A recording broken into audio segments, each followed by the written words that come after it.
So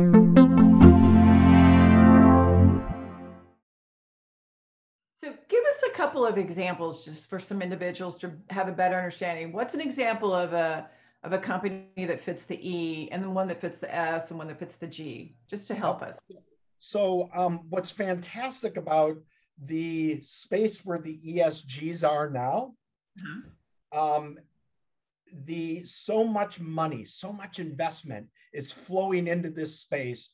Every business, every publicly traded business is communicating their E, their S, and their G, and have partnered up with one reporting mechanism or another. This has created a huge divide between your and my normal assumption of what companies I would mention and what companies are filling the ESG portfolios. And that divide is becoming consternation in the regulatory market. So when I think about really environmentally solid businesses, I think of companies like Patagonia Right. that have dramatically reduced their carbon footprint. They have changed what their products are. They've changed how they distribute their products. They have transparency of their supply chain. But when you look at like who dominates the ESG metrics, you're going to see companies like ExxonMobil.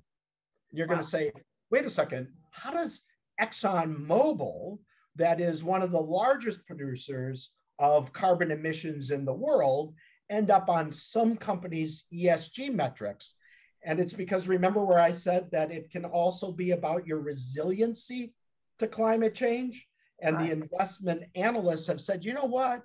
Exxon's doing a great job of positioning itself for a post-petroleum energy market. They're going to be just fine, so we can invest in them. So as opposed to being part of the active solution, they're well positioned for the change. So that's where this is going to change. But pretty much every company is now, from Coca-Cola to Ben and Jerry's, as opposite ends of the spectrum, are now reporting out on how they're doing on environmental issues, how they're doing on social issues, how they're doing on governance issues. And this makes and we'll get to it later, I think, opens up a huge opportunity for those of us that work with small businesses and our small businesses.